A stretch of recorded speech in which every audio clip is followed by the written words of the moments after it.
You can see the big financial crisis here that led to a general growth of unemployment.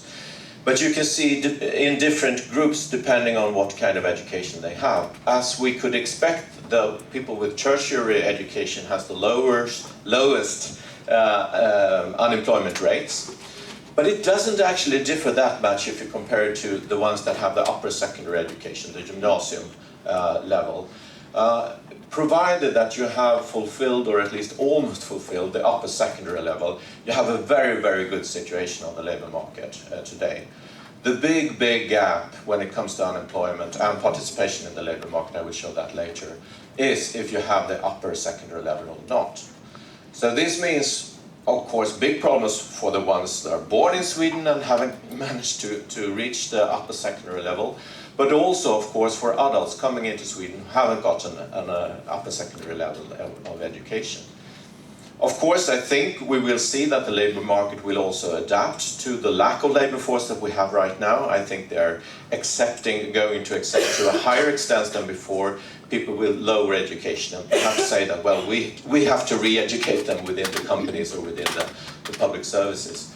But generally you could say that the normal demand on the Swedish labor market is you need to have an upper secondary level and you need to speak Swedish on a relatively good high level.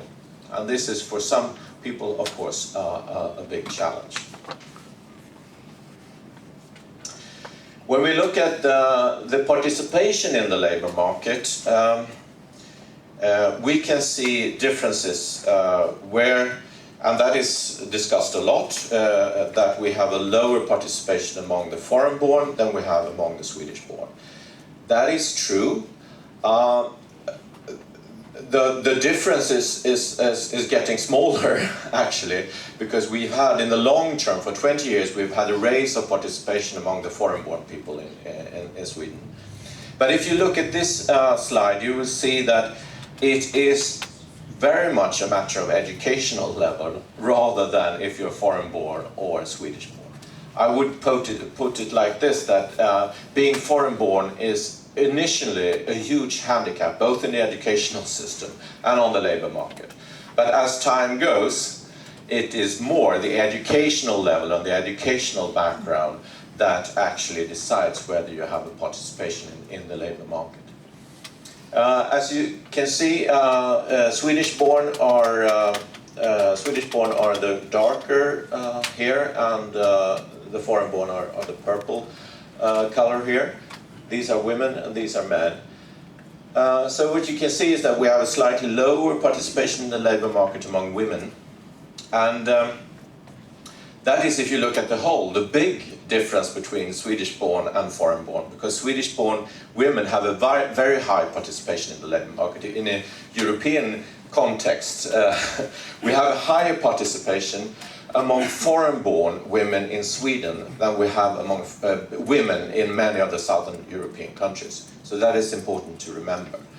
But there is a difference between the genders, and we are worried about the fact that the participation of newly arrived women are much lower than the participation among newly arrived men.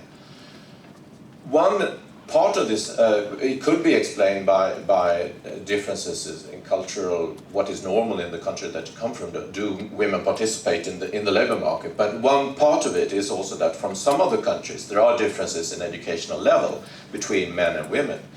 If we look at Syria right now, which is the biggest migration country for Sweden, the situation is actually quite good, because education in Syria, they had 9 years of compulsory education for both men and women. So we don't see these huge gender differences when it comes to people from Syria. But from some other countries, we do see really big differences between educational level for men and women. So we can see a gender difference between men and women. If we look closely, we can see a geographical dimension. We can't see that on this picture, but there is a geographical dimension. So in the parts of Sweden where the labor market is really, really hot, the participation is higher. Of course, that is true.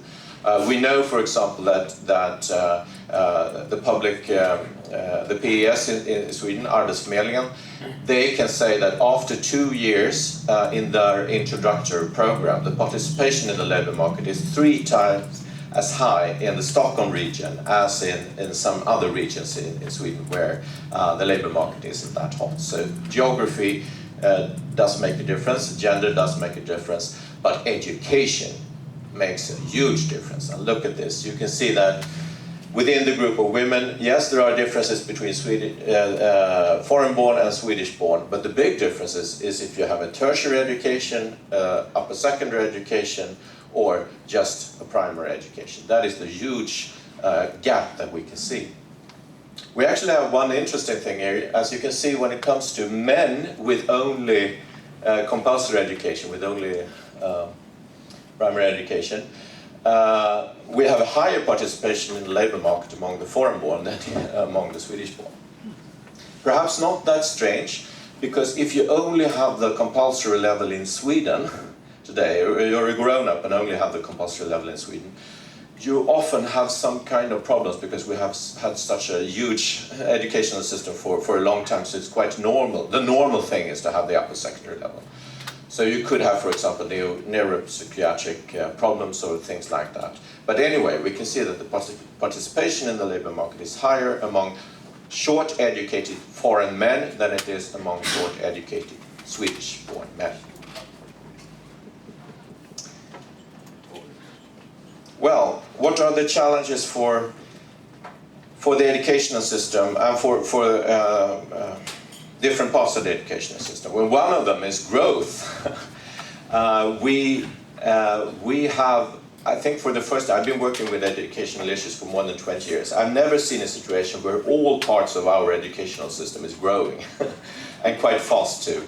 Generally, you could say that almost all the different parts of the educational system is growing by 10% in the coming years. And normally in Sweden, we've had a situation where perhaps compulsory school was growing, but the upper secondary was going down, so that we could sort of handle the demographic changes relatively well. But now we have a situation where all parts of the educational system is growing. And of course, for the municipalities, this leads to big challenges when it comes to finding new localities, especially finding teachers. And since a relatively big part of this growth is also foreign-born children, especially there is a problem of finding teachers with a competence in meeting foreign-born children or multilingualistic children. We have a huge lack of Swedish as second language teachers, for example.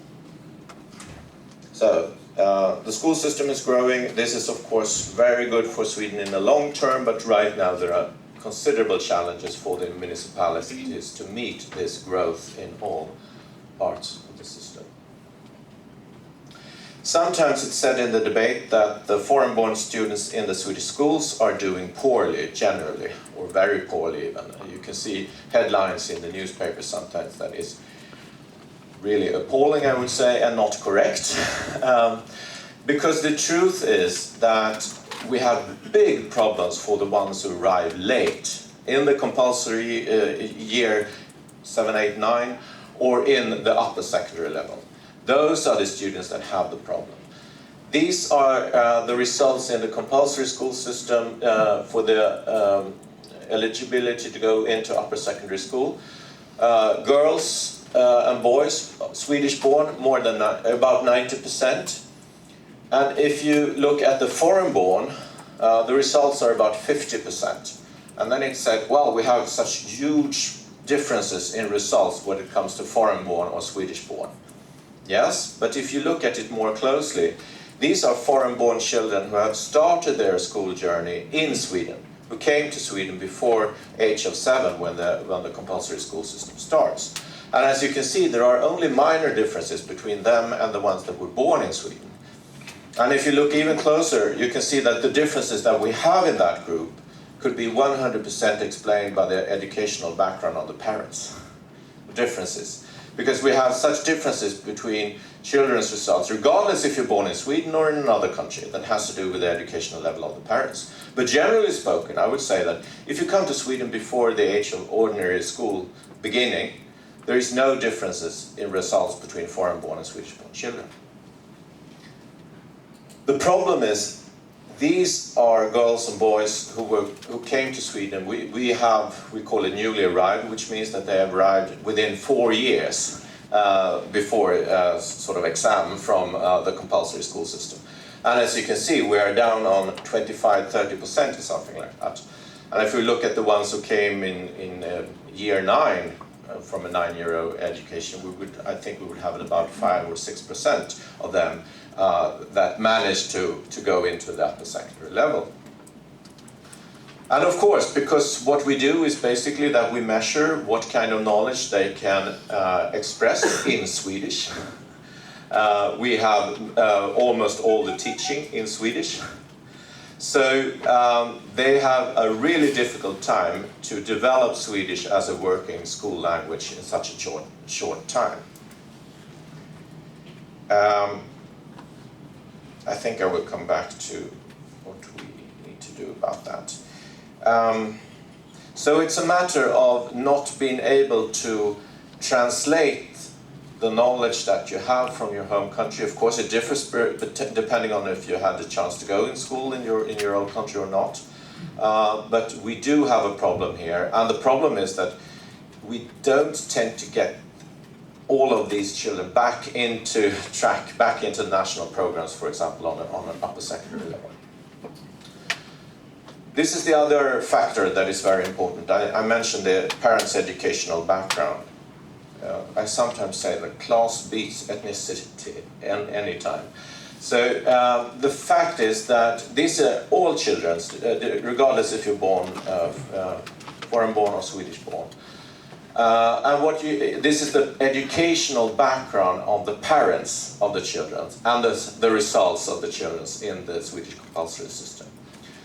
So we can see, if we look at children to parents with a tertiary education, more than about 95% of them are eligible to go into the upper secondary level or a national program on the upper secondary level. If we have a secondary educational background among the parents, well, about 85%. But the big gap is here, when you only have compulsory education in the parents' level. So the educational level of the parent is in the long term much more important than the fact if you're born abroad or if you're born in Sweden. I sometimes try to explain this by using the words language capital and language currency, because the language capital is the long term much more important. The knowledge of concept, the richness of the language. The currency is which language you express that in. It is of course also work to translate your language capital in Arabic into Swedish, but it's a much harder work to create a language capital.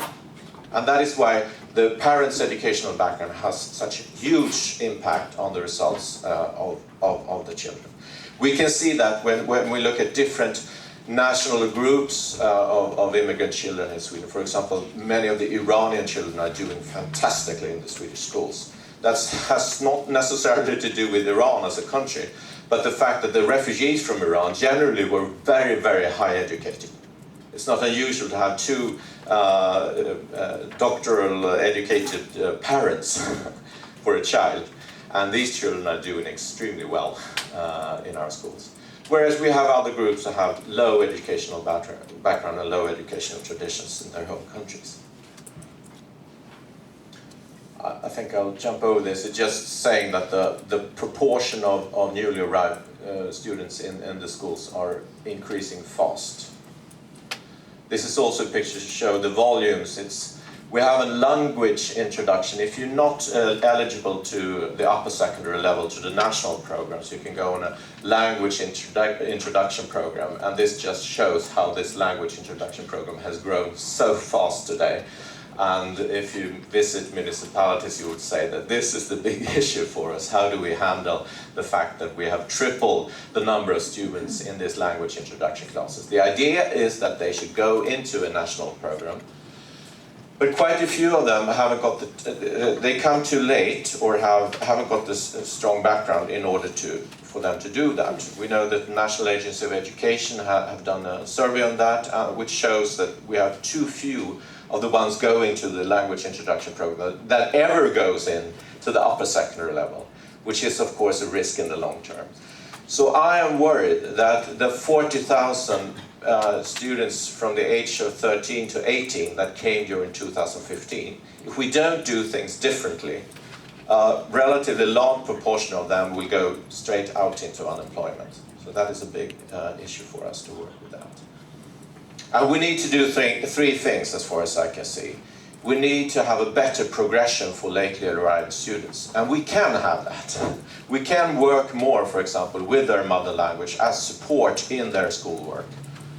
We know that if you manage to get good support on your mother tongue, the progression is much faster. Not very strange, but that's one thing we can do. We also need to train our teachers into working with multi-language students and with students who haven't got a very strong Swedish language. So for example, the teachers in maths or physics need to develop a way of teaching that enhances the language among the children.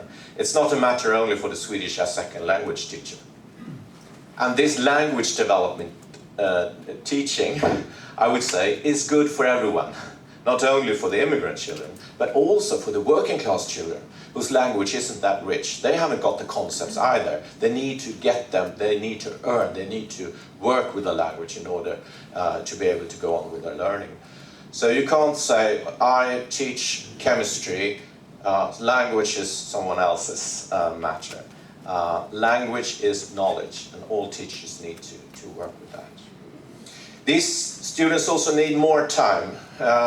It's not fair to say that you have 3 years to do what a Swedish student that has had 9 years to do. So we need to give them more time. One thing is that we need to do teaching during the summers, but we also need to have programs that actually allow them to go also into adult education and continue their education in the adult educational system. Today, you cannot go into a national program if you have reached the age of 20 on the upper secondary level, and that we need to have paths over to the adult educational system.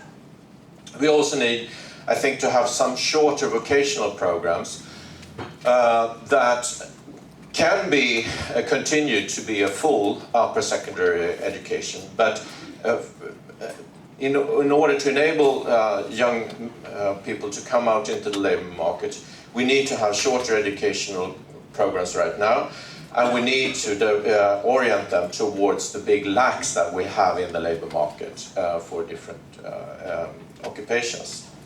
I'm afraid I've been talking too much already. So let me just say something about the adults. This is the number of students in Swedish for immigrants, which is for adults, adult groups, the forthcoming years. And as you've seen, this is it's not like we had all the immigrants in 2015. It's a long-term development where the volumes in Swedish for immigrants has been growing a lot. Our challenges now is both to deal with the raising figures with the volumes, but it's also to develop the differentiation in our education for Swedish for immigrants. I mean, we have huge differences in the background of the adults that we work with, all from that you have a doctoral degree in your home country to the fact that we have analphabets in our system. And our adult educational system hasn't been used for many years to people who have an extremely low educational background. So it's a challenge to how do we teach for people who can't read or write? And how do we teach for people who can read or write, but not with the Latin alphabet? So that's also a challenge here. And we also need to integrate Swedish for immigrants with vocational training of different kinds in order to have faster ways out into the labor market, and also better results in the Swedish, because you do get better results if you manage to get an integrated program with vocational training at the same time as you do Swedish. And we are also in the process of building up a much stronger vocational municipal adult education. This shows the volumes and the darker is this is the government support, and this is what the municipalities finance for themselves. So we are trying to build out much more the vocational educational program for adults. That's important for the immigrants, but it's also very important for the Swedish labor market, which is right now crying for more trained staff in different parts. So I think I've been talking far too long already, so I finished there. Okay, thank you.